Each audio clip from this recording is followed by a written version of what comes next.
Le jour de la mort de tante Eleanor, j'étais dans le jardin, les mains plongées dans la terre, en train de planter les roses de collection qu'elle m'avait offertes pour mon anniversaire. Mon téléphone a vibré 3 fois avant que je n'enlève enfin mes gants pour répondre. Mademoiselle Blackwood, dit une voix formelle que je ne reconnus pas ici James Morton, l'avocat de votre tante Eleanor. Je crains d'avoir une nouvelle difficile à vous annoncer. Mon cœur s'est arrêté.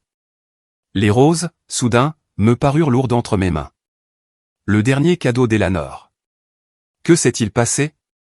Votre tante est décédée dans son sommeil, la nuit dernière. Il a hésité. Elle a laissé des instructions explicites pour que je vous contacte en premier, avant quiconque dans la famille. Je suis tombé à genoux dans la terre, enregistrant à peine ces mots.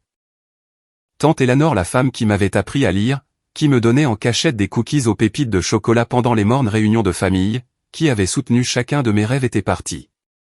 Mademoiselle Blackwood, vous êtes là. Oui, ai-je réussi à dire. Je suis là. Qu'est-ce que je dois faire? Votre tante a laissé des instructions précises concernant l'organisation de ses funérailles. Une autre pause. Elle vous a laissé une lettre, qui doit être ouverte avant la cérémonie. Pourriez-vous venir à mon bureau aujourd'hui? J'ai baissé les yeux sur les roses. La variété Reine Elisabeth, la préférée d'Eleanor. Elle me les avait tendues il y a à peine 2 semaines, ses yeux pétillants de sa malice habituelle. Celles-ci sont dans ma famille depuis des générations, avait-elle dit, tout comme les secrets. À l'époque, j'avais pensé que ce n'était qu'un de ces commentaires énigmatiques. Maintenant, je n'en étais plus si sûr. Je serai là dans 1 heure, ai-je dit à l'avocat. Le bureau de James Morton était exactement ce qu'on attend de quelqu'un qui gère les fortunes anciennes, tout en bois sombre et en livres reliés de cuir, avec une vue sur la ville qui coûtait probablement plus que mon salaire annuel. Il s'est levé à mon entrée, m'offrant un sourire compatissant. Mademoiselle Blackwood, merci d'être venue si vite. Je vous en prie, asseyez-vous. Je me suis assise dans l'un des fauteuils en cuir moelleux, en essayant de ne pas paraître nerveuse. Monsieur Morton, de quoi s'agit-il? Pourquoi tante Eleanor voulait-elle que vous me contactiez en premier? Il a ouvert un tiroir de son bureau et en a sorti 2 enveloppes. L'une était épaisse, d'aspect officiel, avec l'entête du cabinet d'avocat. L'autre était plus petite, de couleur crème, avec mon nom écrit de la main élégante d'Eleanor. Votre tante était une femme peu commune, a dit Morton avec précaution. Brillante en affaires, mais aussi très particulière sur la manière dont les choses devaient être faites. Elle a laissé des instructions très précises concernant son testament et l'organisation de ses funérailles. Ça lui ressemble bien, ai-je dit doucement. Il a fait glisser l'enveloppe crème sur le bureau. Elle voulait que vous lisiez ceci en privé. Ensuite, nous pourrons discuter du reste. Mes mains tremblaient légèrement en saisissant l'enveloppe. Le parfum si distinctif d'Eleanor rose et vanille adhérait encore au papier. Je l'ai ouverte avec soin, en sortant une unique feuille de son papier à lettres personnelles. Ma très chère Olivia, si tu lis ceci, c'est que mon temps est finalement écoulé. Ne sois pas triste. J'ai vécu exactement la vie que je voulais, ce qui est plus que ce que la plupart des gens peuvent dire. Mais j'ai une dernière faveur à te demander, ma nièce chérie. À mes funérailles, tu devras lire une lettre. Une lettre qui changera notre famille pour toujours. Tu la trouveras dans le compartiment secret de ma boîte à bijoux, celle que je t'ai montré comment ouvrir quand tu avais 12 ans. Tu te souviens de l'astuce avec la rose sculptée? Certains pourraient appeler cela de la vengeance, mais je préfère y voir de la justice. Tardive, peut-être, mais de la justice tout de même. La vérité, c'est que je t'ai tout laissé. Montgomery Industries, mes biens personnels, tout. Mais il y a une condition, tu dois lire cette lettre à mes funérailles, en présence de toute la famille. Sans exception. Je sais que c'est beaucoup demandé, surtout maintenant, mais tu as toujours été la plus forte, Olivia. La plus honnête. C'est pourquoi ça doit être toi. Avec tout mon amour, tante Eleanor PS. Ne les laisse pas m'enterrer dans quoi que ce soit de beige. Tu sais ce que je pense du beige. J'ai lu la lettre 2 fois, puis j'ai levé les yeux vers Morton. Elle m'a tout laissé? Il a hoché la tête en ouvrant l'enveloppe officielle. Montgomery Industries, sa succession personnelle, ses portefeuilles d'investissement. Environ 89 millions de dollars d'actifs au total. Mais comme elle l'a mentionné, c'est conditionnel à l'accomplissement de sa dernière volonté. La tête me tournait. Eleanor avait toujours été généreuse avec moi, mais ça dépassait tout ce que j'aurais pu imaginer. Et le reste de la famille? Mon père, mes cousins.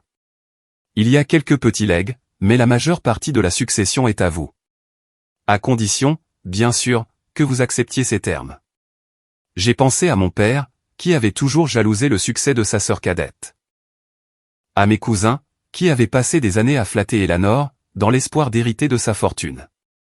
À toutes ces réunions de famille où Eleanor s'était assise en silence, observant tout le monde avec ce regard entendu qui était le sien, comme si elle attendait quelque chose. Quand ont lieu les funérailles, ai-je demandé. Dans 3 jours. Votre tante a été très précise sur l'organisation. La cérémonie aura lieu à la cathédrale Saint-Michel, suivie d'une réception à son domaine. Toute la famille est attendue. Je me suis levé, serrant la lettre d'Eleanor dans ma main. Alors, je devrais y aller. J'ai une boîte à bijoux à trouver. Morton m'a interpellé alors que j'atteignais la porte. Mademoiselle Blackwood, une dernière chose. Votre tante m'a demandé de vous le dire. Elle a dit, vous saurez quoi faire de la vérité. Le trajet jusqu'au domaine d'Eleanor a duré 40 minutes, mais m'a semblé durer des heures. Mon esprit était assailli de questions. Que contenait cette seconde lettre? Quel secret était si important qu'Eleanor en ferait une condition de son testament? Les grilles se sont ouvertes automatiquement à mon approche. Eleanor m'avait donné le code d'accès des années auparavant, disant qu'elle me faisait plus confiance qu'à son système de sécurité. La maison était exactement comme dans mes souvenirs, une vaste demeure victorienne, au milieu de jardins parfaitement entretenus, avec les rosiers bien-aimés d'Eleanor grimpant sur toutes les surfaces disponibles. Madame Peters, la gouvernante, m'a accueilli à la porte. Ses yeux étaient rouges d'avoir pleuré. Oh, mademoiselle Olivia, je suis si contente que vous soyez là. Elle a laissé des instructions pour que vous ayez un accès complet à ses chambres. Merci, madame Peters. Je ne serai pas longue. La chambre d'Eleanor était au 2e étage, surplombant sa roseraie primée. Comme tout ce qui concernait ma tante, elle était élégante mais pleine de fantaisie cachée, des rideaux de soie aux motifs vifs, de l'art moderne à côté de portraits de famille, et partout, des touches de ces chairs roses. La boîte à bijoux se trouvait sur sa commode, exactement là où elle avait toujours été. Un magnifique bois de rose brésilien, sculpté de motifs floraux complexes. J'ai passé mes doigts le long du bord jusqu'à ce que je la trouve, la petite rose sculptée qui dissimulait le mécanisme d'ouverture du compartiment secret. 3e pétale en partant de la gauche, ai-je murmuré, me souvenant des instructions d'Eleanor, datant de toutes ces années. Il y a eu un léger déclic, et un panneau au fond a coulissé. À l'intérieur se trouvait une autre enveloppe, scellée à la cire et portant la mention « à lire lors de mes funérailles ». Ma main a tremblé en la saisissant. Elle était plus lourde que ce à quoi je m'attendais, et je pouvais sentir ce qui semblait être des photographies à l'intérieur. Un instant, j'ai été tenté de l'ouvrir sur le champ. Mais je connaissais Eleanor. Tout ce qu'elle faisait avait un but. Si elle voulait que cela soit révélé à ses funérailles, devant toute la famille, elle devait avoir ses raisons.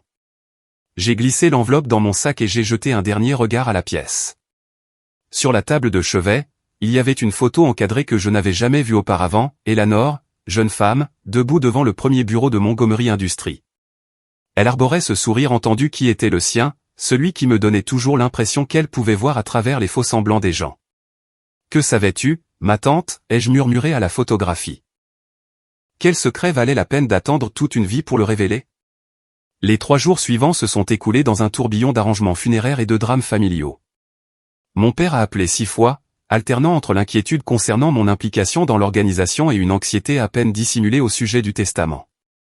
Mes cousins ont envoyé un barrage de SMS, chacun plus manifestement intéressé que le précédent. À travers tout cela, j'ai gardé l'enveloppe scellée d'Eleanor près de moi. La nuit, je la sortais et la regardais, me demandant quelle révélation elle contenait. Quelle vérité était si importante qu'Eleanor miserait tout son héritage sur sa révélation? Le matin des funérailles s'est levé, clair et lumineux. Je me suis habillé avec soin, dans un tailleur bleu profond, la couleur préférée d'Eleanor, et j'ai épinglé l'une de ses précieuses roses à mon revers. L'enveloppe semblait lourde dans mon sac, comme si elle pesait plus que du simple papier et des photographies. La cathédrale Saint-Michel était bondée à mon arrivée. Les Montgomery étaient de la vieille aristocratie financière, et Eleanor avait été une figure éminente, tant dans les affaires que dans la philanthropie. Les bancs étaient remplis d'un mélange de membres de la famille, de partenaires commerciaux et de responsables municipaux. Mon père m'a intercepté dès mon entrée, le visage crispé par l'anxiété. « Olivia, nous devons parler du testament.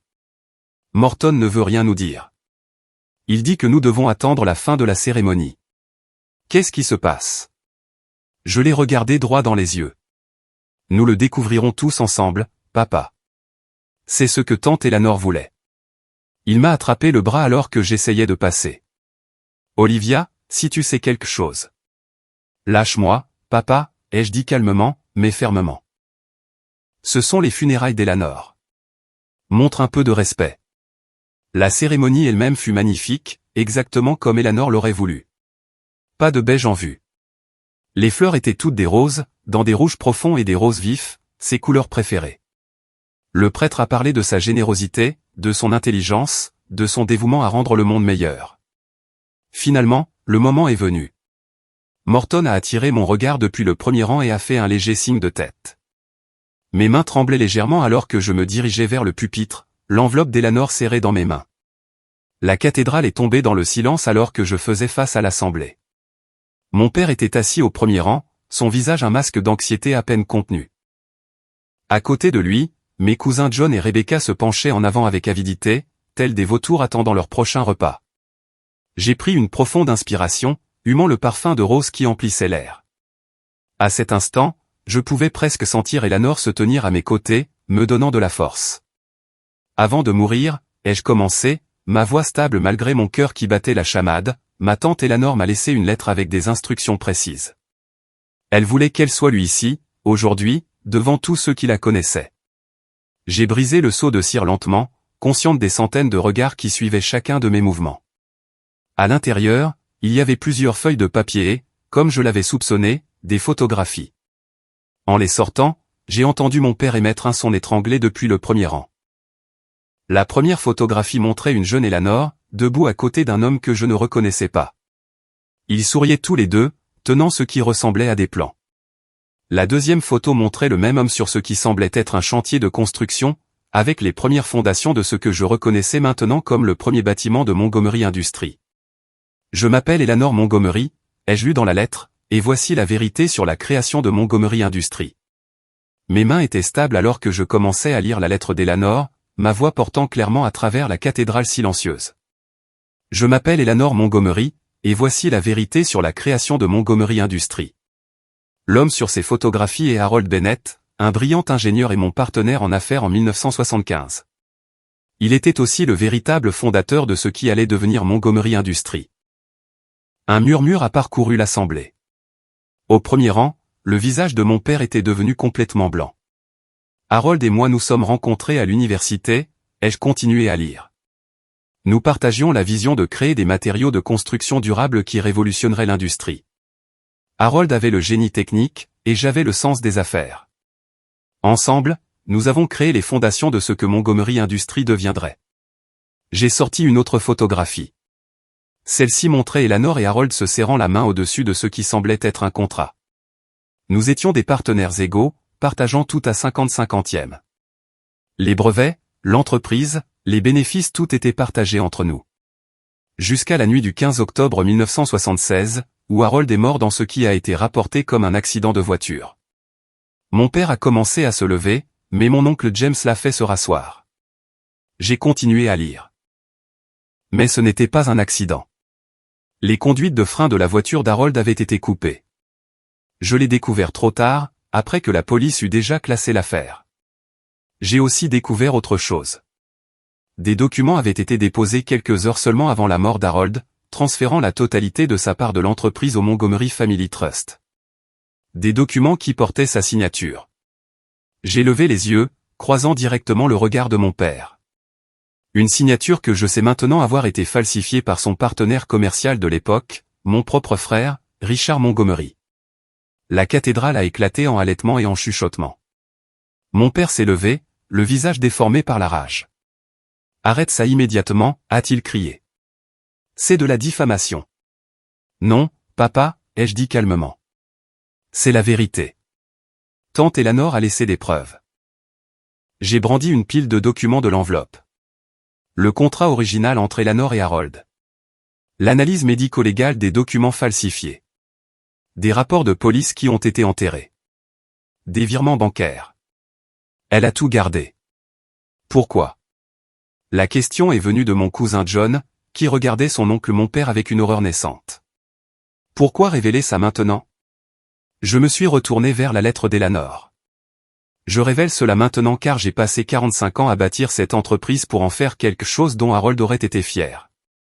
J'ai utilisé notre succès pour financer la recherche, pour soutenir le développement durable, pour créer des opportunités pour des esprits brillants comme le sien. Mais j'ai aussi passé 45 ans à regarder mon frère profiter de son crime, à le voir élever ses enfants en leur faisant croire que le privilège et le pouvoir les plaçaient au-dessus des lois. Mon père s'était de nouveau affalé sur son banc, toute combativité disparue. J'ai continué ma lecture. La vérité, c'est que j'aurais dû parler il y a des années.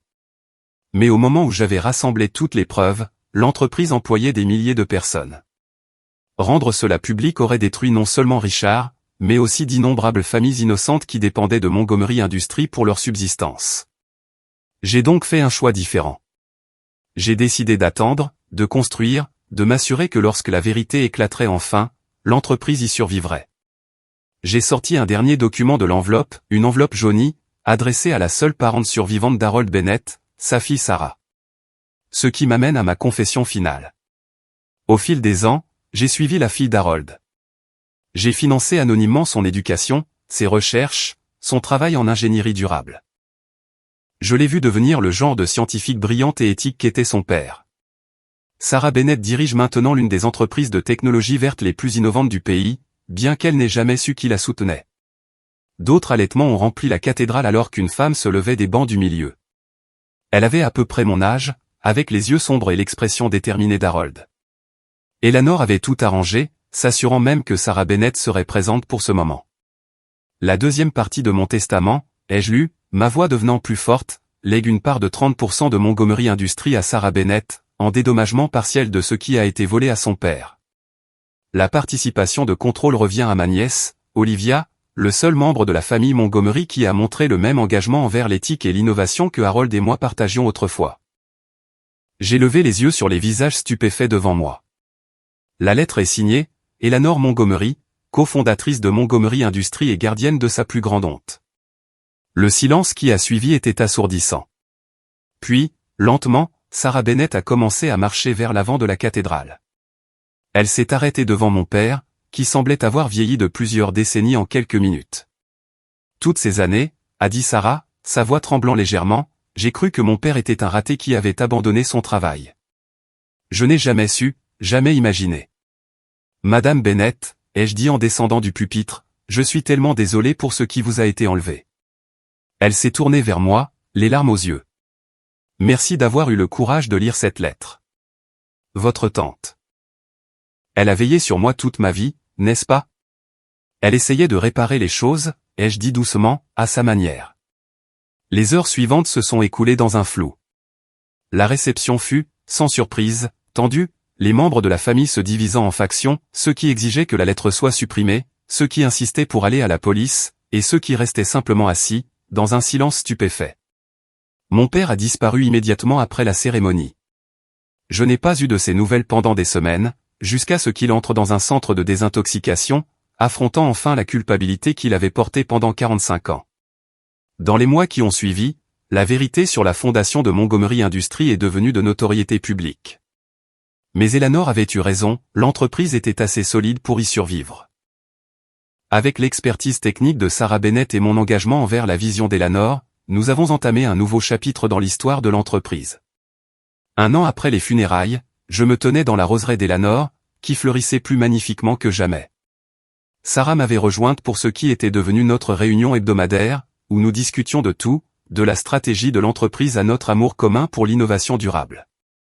Vous savez ce qui est étrange, a dit Sarah, en touchant doucement l'une des précieuses roses reines Elisabeth d'Eleanor. J'ai toujours eu l'impression que quelqu'un veillait sur moi, guidant ma carrière de loin. Je pensais que c'était l'esprit de mon père. Maintenant, je sais que c'était Eleanor. Elle a essayé de protéger tout le monde, ai-je dit. L'entreprise, ses employés, vous. Même mon père, à sa manière. Elle ne pouvait tout simplement pas laisser la vérité mourir avec elle. Sarah a hoché la tête, pensive. Pensez-vous qu'elle a fait le bon choix, en attendant toutes ces années? J'ai réfléchi attentivement à la question. Je pense qu'elle a fait de son mieux dans une situation impossible. Elle a transformé une entreprise bâtie sur la fraude en une force pour le bien. Elle s'est assurée que vous soyez prise en charge. Et à la fin, elle s'est assurée que la vérité éclate, selon ses propres termes. Et vous, a demandé Sarah. Regrettez-vous parfois d'avoir été celle qui a dû tout révéler? J'ai regardé la roseraie, me souvenant du sourire entendu d'Elanor, de ses commentaires énigmatiques, de sa force tranquille. Non, ai-je dit finalement. Elanor m'a choisi parce qu'elle savait que je pouvais le gérer. Elle savait que je comprendrais que, parfois, faire ce qui est juste signifie affronter des vérités inconfortables. Elle serait fière de ce que nous avons construit, a dit Sarah, en désignant le bâtiment de Montgomery Industries, visible au loin. Un vrai partenariat, exactement comme elle et mon père l'avaient prévu. J'ai souri en touchant l'une des roses qu'Elanor m'avait données, qui fleurissait maintenant dans son jardin. Elle m'a dit un jour que ces roses étaient dans sa famille depuis des générations, tout comme les secrets. Mais peut-être est-il temps d'instaurer de nouvelles traditions. La vérité au lieu des secrets. Le partenariat au lieu du pouvoir. Construire quelque chose ensemble, au lieu de prendre aux autres. Sarah m'a serré la main. Je pense que nos deux pères aimeraient ça. Ce soir-là, alors que j'étais assise dans le bureau d'Elanor, maintenant mon bureau en train d'examiner des rapports d'entreprise, j'ai trouvé une petite note glissée dans son vieil agenda de bureau. Elle était datée du jour de sa mort, écrite de sa main élégante. Très chère Olivia, si tu lis ceci, c'est que tu as fait ce que j'ai demandé. Tu as affronté la vérité et tu l'as gérée avec grâce. C'est pourquoi je t'ai choisi. Pas seulement pour hériter de l'entreprise, mais pour la rendre meilleure qu'elle ne l'était, pour en faire ce que Harold et moi rêvions qu'elle soit. Les roses du jardin fleuriront à nouveau au printemps prochain. Quand elles le feront, souviens-toi que la beauté peut naître même du sol le plus sombre, si nous avons le courage de la planter. Avec tout mon amour, Elanor, j'ai placé la note avec soin dans mon tiroir et j'ai regardé le jardin, où le soleil couchant peignait les roses de nuances dorées.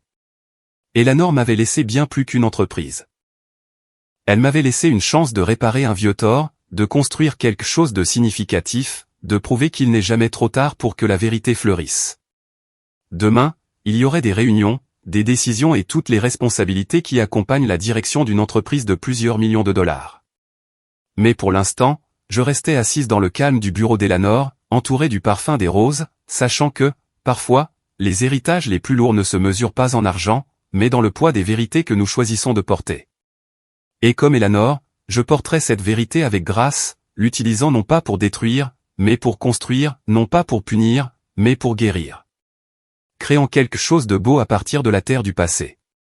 Après tout, c'est ce qu'Elanor avait fait. C'est ce qu'elle m'avait appris à faire. Et quelque part, je savais qu'elle observait, avec ce sourire entendu qui était le sien, fier que son dernier secret ait enfin trouvé le chemin de la lumière.